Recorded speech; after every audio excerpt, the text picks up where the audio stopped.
Welcome to a nutty adventure exploring personal growth and wellness, breaking down the stigma around mental health along the way. Let's dive in because now it's time to show me your nuts.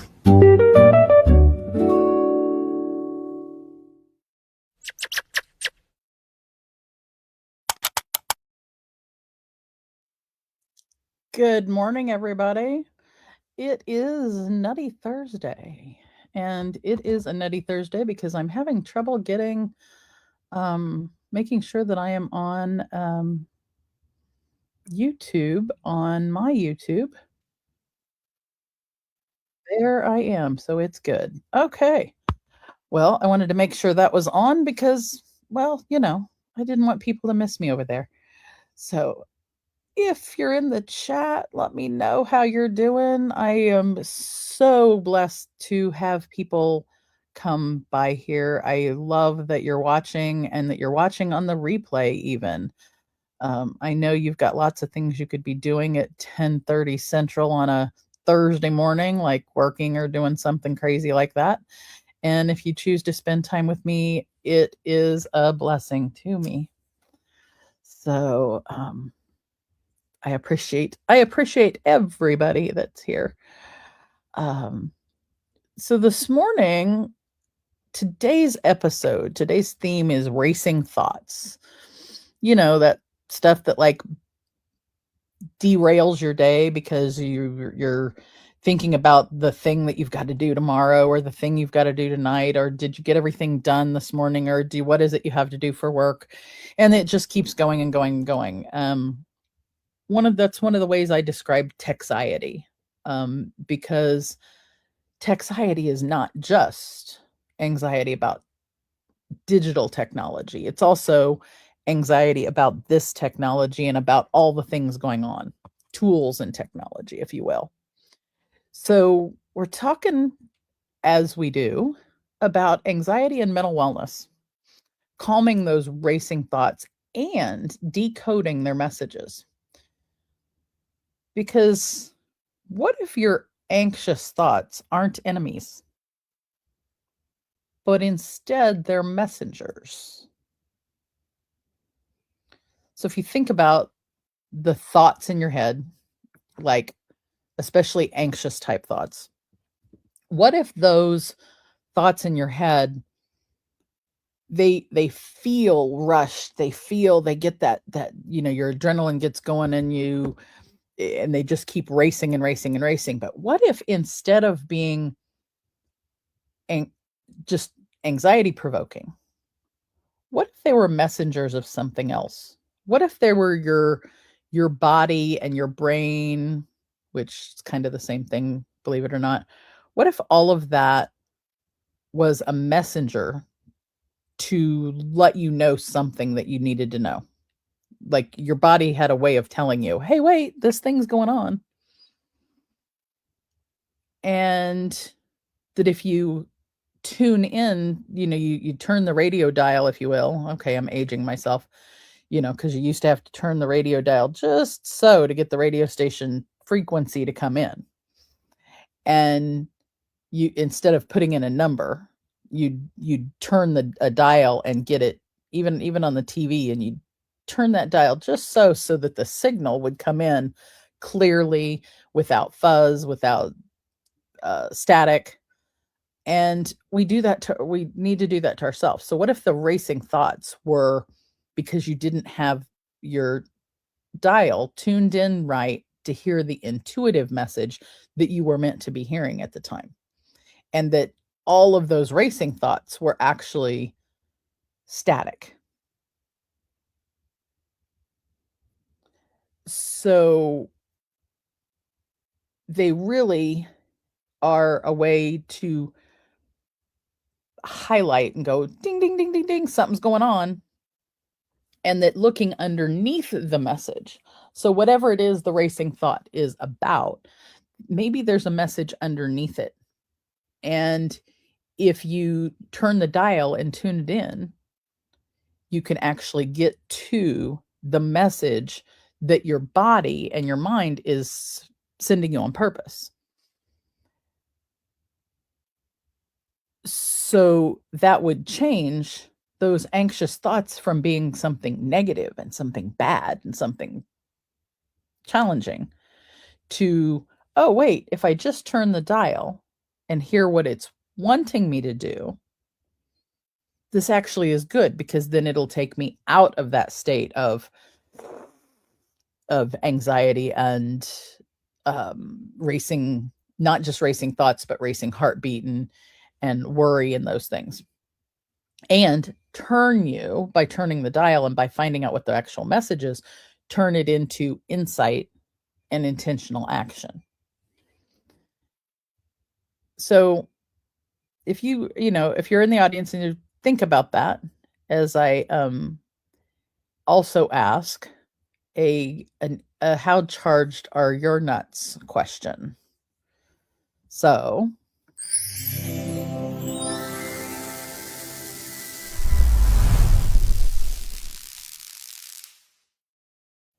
as we like to do here is to find out how charged your nuts are, how nutty your charges are. How is it you're feeling about something? So this morning's question is an energy check, and it's how charged are your nuts? It's on a scale of 1 acorn to 10 pecans. How fast is your mind racing right now? On a scale of 1 acorn to 10 pecans, and you can put whatever other nuts in there you want. How fast is your mind racing right now? I'd love to hear from the audience. Got Jessica here saying happy Thursday.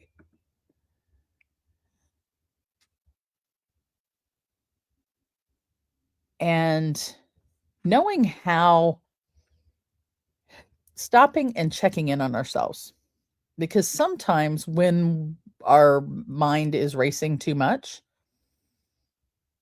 it's racing so much that we don't even remember to stop and pause, as my friend Sang likes to say, pause and breathe and kind of observe what your current thought speed is.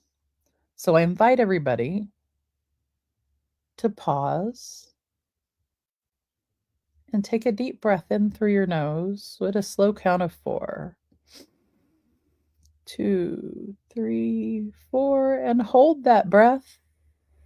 2, 3, 4, and then put that breath out through your mouth at a slow count of 2, 3, 4, and blow every ounce of air you can out, like you're squeezing yourself, and you're just squeezing every bit of air out of your lungs.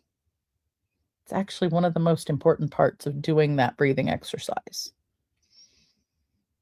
Slow count in through your nose at a 2, 3, 4. Hold it 2, 3, 4, and then squeeze everything out of your body. 2, 3, 4.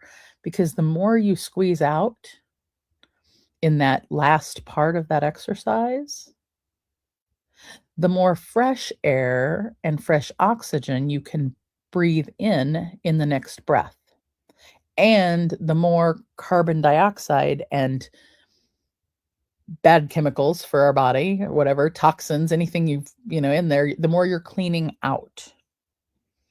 So when you do that exercise, make sure you count the slow count of 2, 3, 4, and then hold it 2, 3, 4, and then out through your mouth.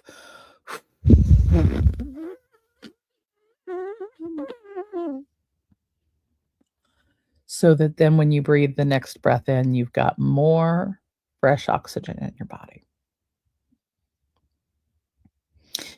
And while you're doing that, stop and pause and breathe.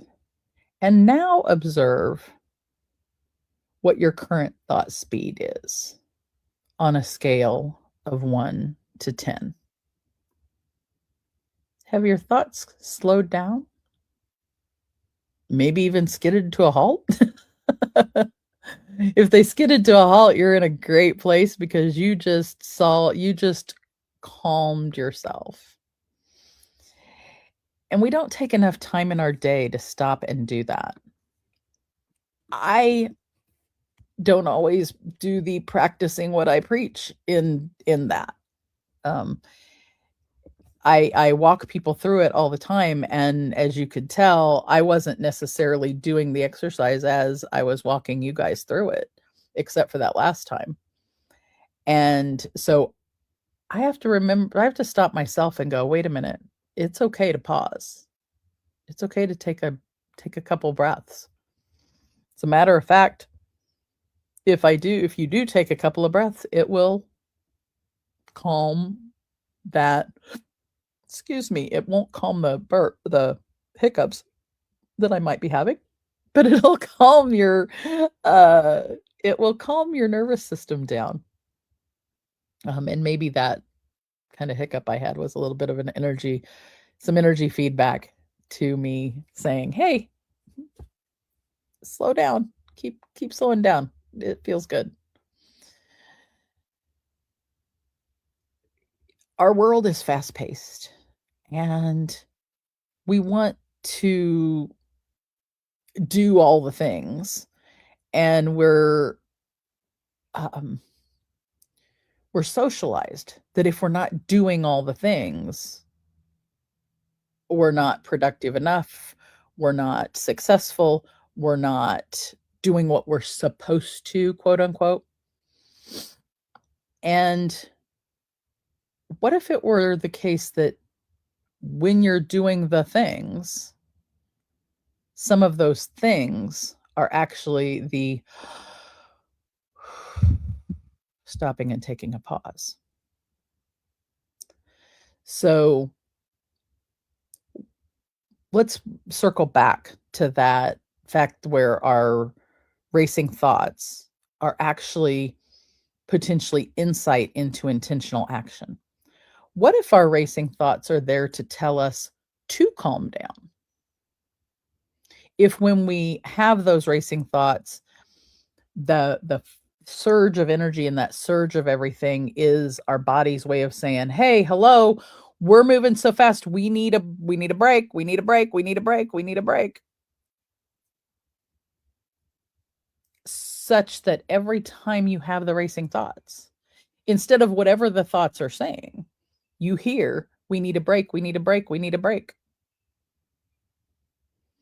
If you reframe what the thoughts are saying to you, is that when all of those thoughts happen, my body, myself, I'm telling myself I need to take a break. Such that if that's what you start going, okay, when I'm hearing all those things, what I'm actually hearing is I need a break, that then when it happens, you hear I need a break. And that reminds you to do 1, 2, 3, 4, and do that 4 times. That's otherwise known as box breathing, by the way, the exercise I was walking people through. It's known from lots of different things. I call it 1, 2, 3, 4 breathing. It's called box breathing. It probably has some other names too. Any way that you can stop yourself, take a pause, bring in some fresh oxygen, put out the CO2 and toxins, interrupt the racing thoughts. So the important part of that is that the thoughts are racing because your body's got too much going on. And what it's telling you is, I need to slow down. When you take that pause and you slow down and do the breathing exercise, or whatever you need to do to slow down, it is your way of breaking the state of being in anxiety by doing something else. And then by breaking that state, you actually cut off the racing thoughts so that you can go back to kind of a normal state, a normal pace, a slower pace, a more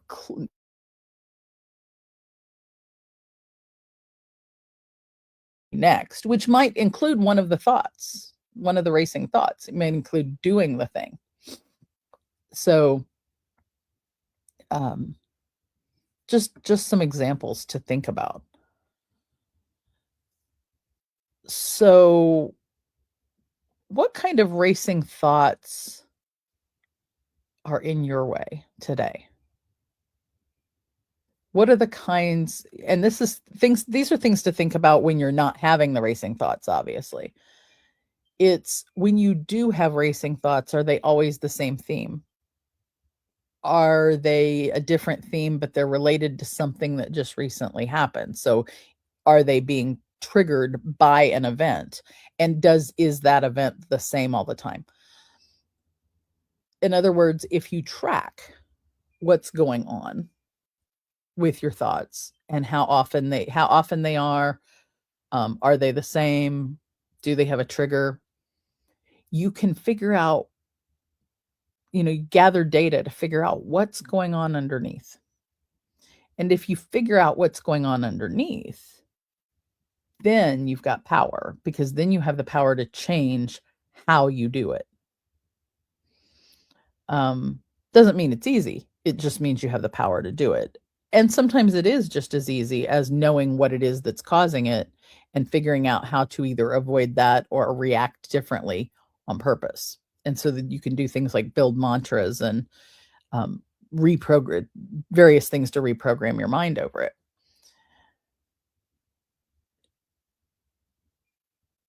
So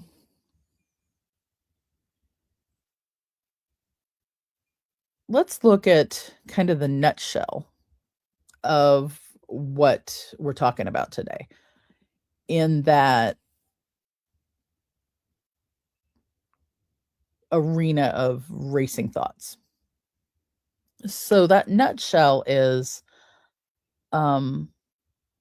looking at, what do these racing thoughts really signal in our nervous system?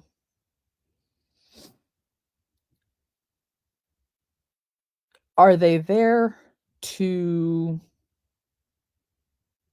cause our system to fritz out?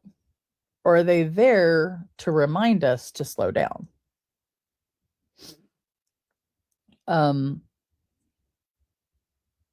So I want you to think about that while I'm describe what I call the Techxiety loop. So the Techxiety loop can happen in multiple ways. It's not just one particular way. Happens different for each of us. Some of us don't have Techxiety loops because we don't have a fear on the Techxiety. We don't have a fear of technology. So our Techxiety loop may not have anything to do with digital tools. It may have to do with other things. So when I say Techxiety, yes, it involves the intersections of mental wellness and technology. But when I say technology, it could be any number of types of technologies, including the fact that my camera is moving me when I move my hands. That's not Techxiety. That's just me getting frustrated with the technology. User error, don't move my hands. Techxiety is the intersection between impacts on your mental wellness, or how your mental wellness impacts use of technology, how your use of technology, any kinds of technology, impacts your mental wellness. It could be in a good way. So the Techxiety loop is when you, let's say it is literal anxiety about using technology. And I'm going to kind of channel some people that I've worked with to help them, is they sit down to a computer or they have a phone and they're trying to do something, and there's a fear of breaking the thing. There's the not knowing what to do next. There's also a not knowing what they want the thing to do, or not knowing how to fix something. It's usually not knowing how to fix something. And they try what they think will work, and then they end up on a screen or with a prompt that they don't know what to do. And they're afraid that if they click the wrong thing, they're going to break the whole system, or they're going to do something that just, really, um, breaks everything. And that's not the case, but it feels that way. And the feels are real. So the screens and the stress amplify the cognitive noise we have when we're already anxious. So we're already anxious. We're already like worried that I'm going to break it.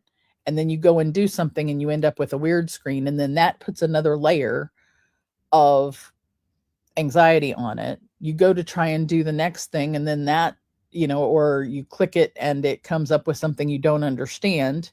Then you've got the confusion along with the anxiety you're going to break it, and you've got another layer, and it loops and loops and loops between you're stressed and you're worried, and you might click faster than you want to, and by doing that you're not stopping to think about what it's actually asking, or you're not stopping to ask for help.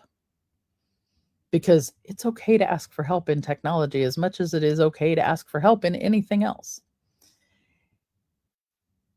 And it doesn't mean you're stupid either. That is, like, my friend Peggy has a swear jar in one of her rooms. And if you use that word, and I'm not going to use it again because I don't use it lightly. I only use it to give the example that people frequently will call themselves that word. But you put money in the tip jar if you say that word. Doesn't mean that something's wrong with you if you don't know how to do something. I have no idea how to take care of houseplants so that they don't die. So if I have that challenge, I'm going to ask someone else who knows how to do that so that I can, find out. So the Techxiety loop is when you already are anxious about breaking the thing, not doing it right, etc., and you jump in, you do something, and it brings up something, you're clicking fast. Frequently happens when people are just clicking on things quickly, and then they end up with somewhere where they don't know. Sometimes with technology, especially with machines, digital things that we've got, slowing down actually helps you figure out the machine. Slowing down and taking a breath also helps this machine, as we talked about earlier with the breathing. It slows down that nervous system response, and by slowing down with the machine, you can actually have more clarity in what it's doing and what you need to do with it. So looking at techniques to slow down your mental momentum, if you will, things like breathing, reframing of, oh, this screen's coming up because something needs an answer, not because I've done something wrong to break it. Right? Reframing is taking one thing that is happening that, and usually reframing frequently happens from something that appears negative to something that can be more positive. And it's on a continuum. It could be, like way negative over here, way positive over here. And you're going to reframe. You might only inch just a little bitty bit or a little bitty bit, but it's still a reframing from the negative or challenging answer to a more positive one. And my camera is moving me around again because I keep playing with my hands here. This is what I get for being around people who talk with their hands all the time, or that I do. So when you reframe something, you're reframing, in this case, you'd reframe chaos as communication. So if the racing thoughts are chaos, and we reframe them to being communication about our mental momentum, then that reframes the chaos as communication, that we need to slow down our thinking so that we can step more clearly into the next step, especially if it's with a device like that.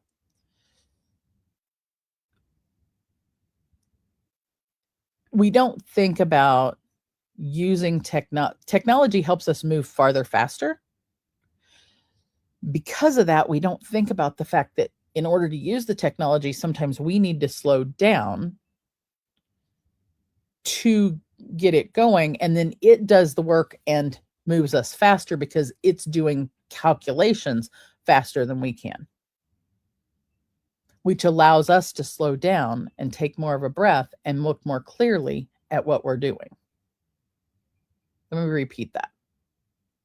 The technology can help us move farther faster because it calculates things much quicker than we do. But in order to get it to do that, we have to slow our brain down to think through the pieces so that we're more clear about what we're asking the machine to do. So you slow down so you know what you're asking the machine to do, but then it speeds things up because once you know more clearly what you're asking the machine to do, it has better instructions to then do the thing, and it moves us faster. And if you think about it that way, then it's a partnership. And then it does move us faster. Plus, once you understand how to slow yourself down and think through the things, and you're able to give the machine a command that you've thought through, once you've had success with what it gives you back, not only do you have more time left, but you also are less chaotic and anxious about it because you've had success.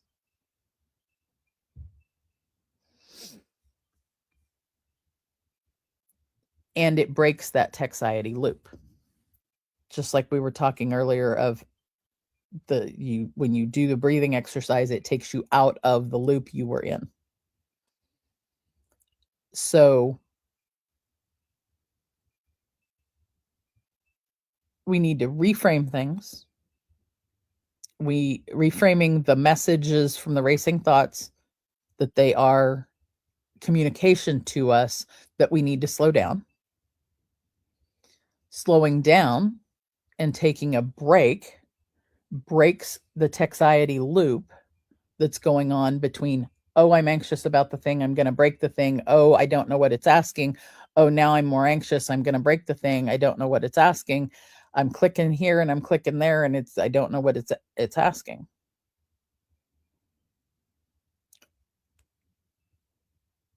That breaks that loop. And then when you break the loop and you slow down to think about what the actual thing is going on, and you get more clear, you get clarity from the breathing and you get clarity from the slowing down and being more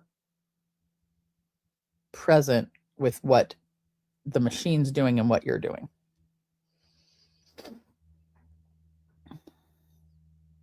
Let's back up and look just at the thought patterns, the thinking patterns, just the way that we process information, the way this computer up here works. Okay? And I'm going to give you 3 R's to look at. So it's the 3R reset. These are the nuts and bolts, and this is a practical tool I want you to carry forward. The 3 R's are recognize, regulate, and redirect. So recognize is when you recognize the type of thought train that's going on in your head.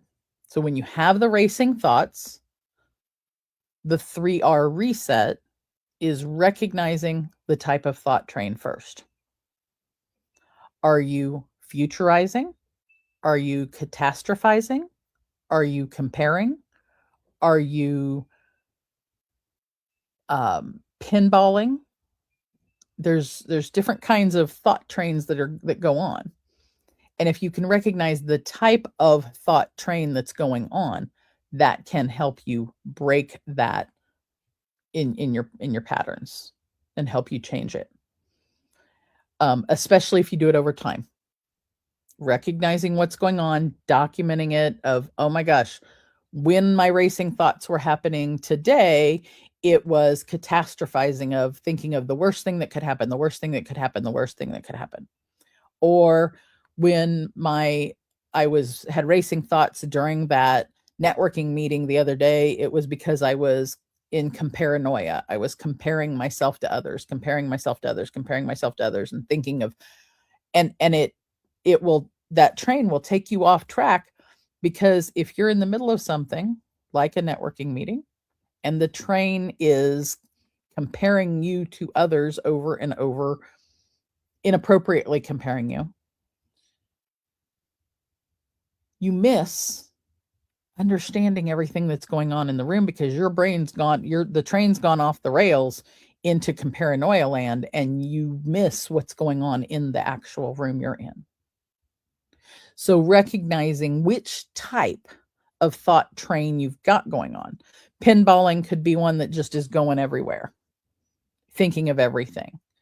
It could be, squirrels down a squirrel or rabbit hole where you go just in one thought pattern and of one subject, and think of, all of the different ways that your project is going to go wrong.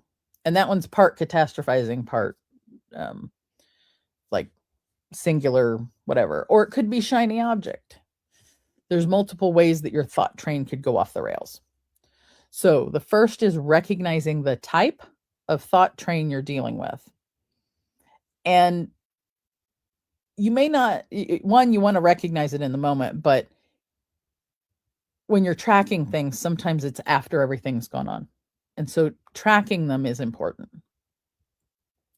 The second piece of the 3R reset is regulating. Regulating is what we do when we do like a breathing exercise, of regulating with a sensory grounding. It could be breathing. It could be, there's also the sensory grounding of your 5 senses.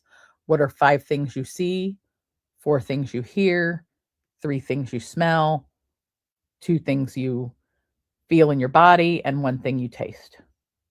So the best way to remember of that one is your 5 senses: see, hear, feel in your body, taste, and smell. And you can do them in any number of ways, although predominantly you might start with what are 5 things you see. And you could say, what are 5 red things I see? What are 5 yellow things I see? What are 5 round things I see? You can do that one any number of ways. But what are 5 things I see? What are 4 things I hear?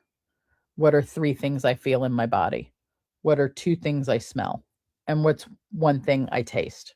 Taste is, I usually leave taste till last, because you don't always you don't always have multiple tastes going on. So you want to, that's why I kind of start with, what do you see? Because you can see multiple items. You can hear multiple things. You can feel lots of feels in your body. Okay. So they're kind of in an order that way, but the idea is that you take 1 minute or more. You could take 2 minutes and focus on those things. What that focusing does, or the breathing, is breaks the state of mind you're in with the train. It kind of puts puts the puts a boulder in front of the train where the train's got to stop. Okay. Because if your train of thought keeps going, you've got to put something there and to make it stop. So 5, 4, 3, 2, 1 is a good one. And so is the 1, 2, 3, 4 breathing. So if you can count on one hand, you got it made pretty much. You've got your tool right here, always with you. And to take 1 minute, or to at least go through 5 things you see, 4 things you hear, 3 things you feel in your body, 2 things you taste and 1 thing you smell, or 2 things you smell and 1 thing you taste. Doesn't really matter which one you do which. That grounds you. It breaks the state of what you were in. It stops and derails the train. And then the third R is redirect with a tech boundary or a micro action. Redirect is what you do after you've stopped the train and you've grounded yourself. Redirect is going, what is your next direction? With this, especially if you're frequently, if you frequently get into Techxiety loops, it's good to have a list of things that are ways that you, just a reminder for 5, 4, 3, 2, 1, a reminder for the 1, 2, 3, 4 breathing, but also have a list of things that are micro actions that you can do next, that you can always do next, right? Kind of like a menu, if you will. And it could be a tech boundary of when I get in Techxiety loops and when I get that way, I stop and ground and, I figure out which train it is. I stop it. I stop and ground myself. And then I always take 5 minutes completely away from the technology to go for a walk outside. Or I always, when that happens, I turn on a meditation. Or I always go back to a piece of technology I do know I'm good at and work in it for at least 5 minutes. You're redirecting the negative experience into a positive, known, or more comfortable experience. So I'm going to tell you those 3 R's again, and I hope they were helpful. I've got some people in the comments. I'm going to see who's talking where. But the 3 R's: recognizing the type of thought train, regulating with a sensory grounding, and redirecting with a tech boundary or a micro action. Micro action just being a what is the thing I'm going to do next.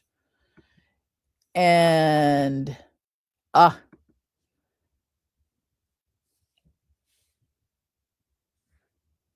Jessica says she spent almost the entire day regulating yesterday in between must-dos and was definitely needed. Oh, when you have a big list of must-dos, does it not it takes so many things out of you because you've got pressure. When you've got the must-do, there's pressure where it's like, it almost makes it could be must do, and it's that you must go out and get the mail from the mailbox. And instead of it being, open the door, walk 3 steps, get the mail, shut the mailbox, come back in, it feels like, oh my God, I have to, walk up a mountain, around the block, down the hill. Of course, you guys in the Northeast, it could be through the snow both ways, uphill with barefoot at the moment. Hopefully you guys are digging yourself out and safe as well. But it could be that there's not snow there, but it feels, because of I've got to get this done, I've got to get this done, I've got to get this done. That pressure of how that feels of the got to get it done makes the task feel 10 times harder than it normally is. And so regulating between tasks when they're that heavy is vital. You're right. It was definitely needed. And I hope that you're feeling better today, actually. I hope that you don't have as many must-dos, for one, and that you also are able to take some, that regulating helped you get through the must-dos, so they're done. And now you can focus on what you enjoy doing.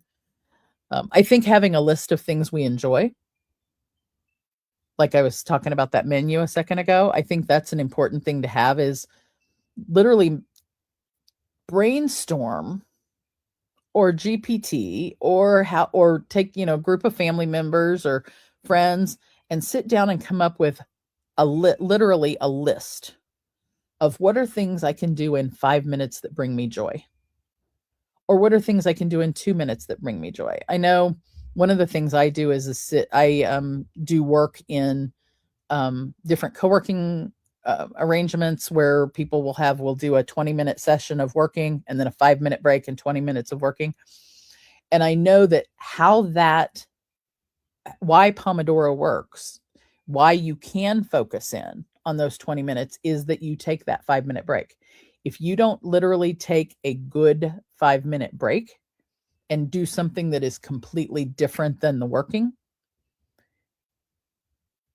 you might be able to focus your first round, but you're going to have less and less focus over the periods of time, because your brain needs that stop, reset, regulate, and then go on, so that then it's almost like it's doing a reboot. Your brain needs that reboot in that 5 minutes so that then you can go back and focus again on whatever the task is at hand.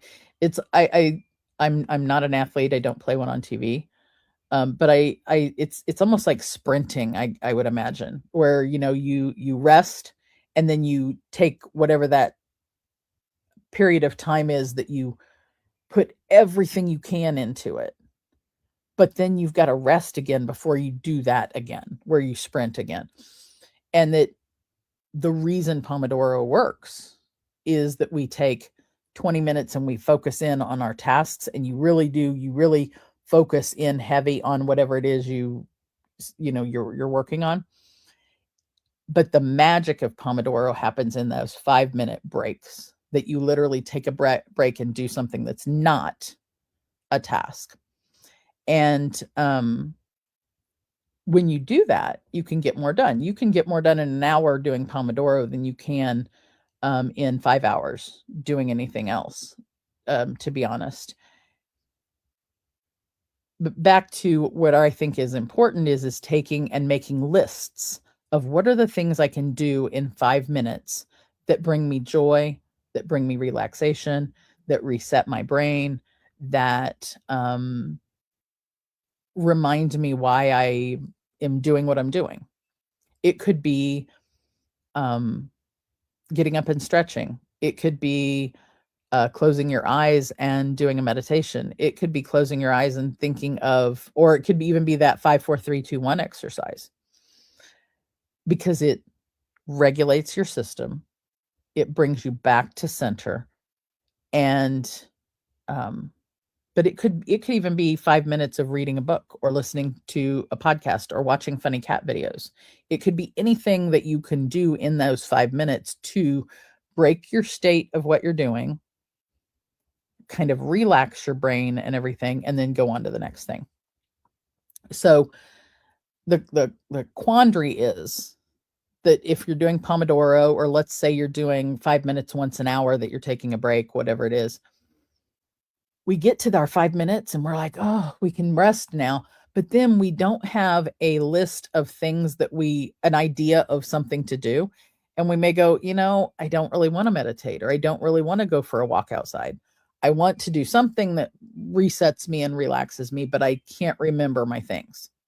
So that's where the menu comes in, I think, as important, is creating a menu when you aren't at the 5-minute mark, so that you can look at your menu and go, oh yeah, I'm going to do that. Or, oh yeah, I'm going to take that appetizer. Or, oh yeah, I'm going to do that dessert right now. So doing a 5-minute menu of 5-minute things you can do in 5 minutes. Which actually is very similar to I have a self-care planner that I give people. I'm going to give you guys the QR code for that. So if you want it, I have a free self-care guide that you can get, and it walks you through a cadence of self-care that I teach. There's some videos linked in there, and it walks you through creating a menu of 5-minute items. So that could be handy. I hope maybe that is helpful for someone, so that you can regulate your system better, and use that 5-minute break sometime. Whether you're having Techxiety and racing thoughts, or whether you just need a 5-minute break, you know? Um, thank you, everybody who's taken the time out of your day to watch today, because, again, 11 something Central, and you could be doing something else. You could totally be doing something else today, and I really appreciate you. I also appreciate the Breakthrough Show Network. So, just to remind you of who they are, I'm going to share with you guys who the Breakthrough Show Network is. I'll be right back. Breakthroughs are about more than you might think. They're about discovering who you are, digging deep, reaching to the core of your soul. They're about healing yourself, understanding your beliefs, creating a ripple effect. And it's not just those initial moments that matter.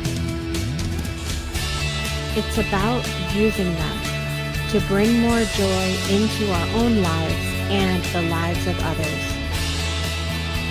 It's about having fun, letting loose, enjoying every moment life has to offer. It's about finding a safe space. It's about creating connection.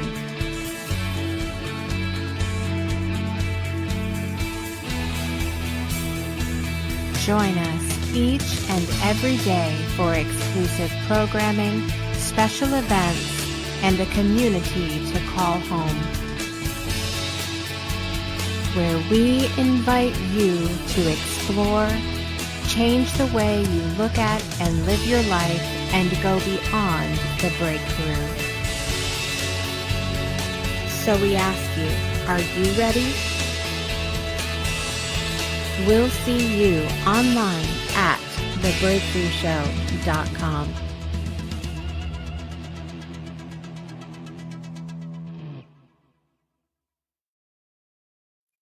Okay, everybody. Like that commercial just said, the Breakthrough Show Network is actually more than just a show or a set of shows or a network where a show lives. So, yes, it's the Breakthrough Show Network, and there are daily shows, all sorts of cool stuff. And the Breakthrough Show Network is indeed a network of people and a community of people. And we have stuff all the time. If you're still watching and have a way to drop a link to the community, I don't know if I have it handy. But I'd love for people to know we've got an amazing community space. There's a gymnasium, there's a theater, there's a garden, there's probably places I haven't even thought of. And you can come over and there's activities all the time. So it's not just a set of shows. It's a place to come and connect with other humans and do things that are fun through your week. There's full on schedule of stuff. So there we go. Event calendar. Thank you. Luma.com/the Breakthrough Show Network. I will save that so that I can find it again later. Come play with us. Come hang out with us. You'll meet cool people. And you'll probably learn something along the way. And then here's for the lobby. In the lobby, you can learn you can find out more in the lobby, and you can go explore, because it's actually a place you can explore, not just like I said, it's not just a set of shows, unlike other places. So to recap today, I hope the 3 R's reset when you get Techxiety, or when you are have racing thoughts. I hope those are helpful. Recognize the type of thought train you got going on. Regulate with a 1-minute sensory grounding exercise, and redirect with a tech boundary or a micro action that will take you to the next place. Write those down so that when you get dysregulated, you can see them and it will help you. If you don't have the things ready then something's going to happen and you'll be like, what were those things that Stacy was talking about again? Yeah, so recognize, regulate, redirect. I've got some homework for you as a viewer. If your mission, should you choose to accept it, is to catch one racing thought today and ask it, what is it really trying to tell you? So recognize what thought train you've got going on. Regulate and redirect. And then ask that racing thought, what is it you're really trying to tell me?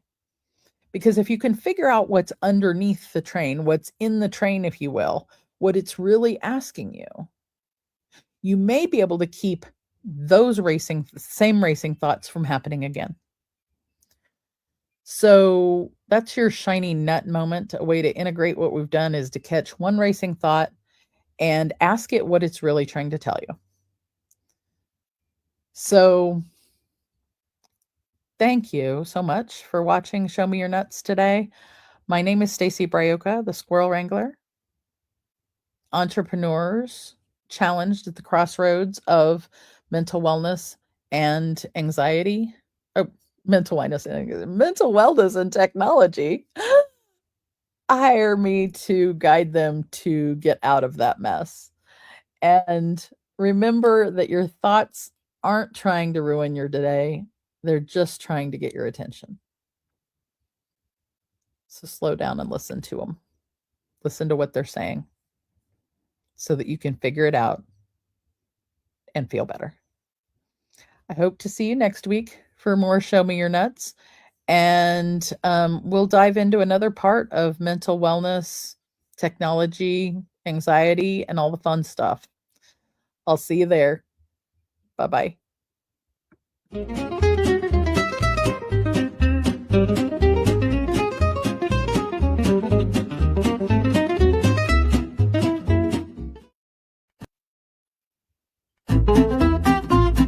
Thank you for joining us on this nutty adventure. Remember, personal growth and wellness are journeys best taken together. Keep exploring, keep growing, and don't forget to show me your nuts next time.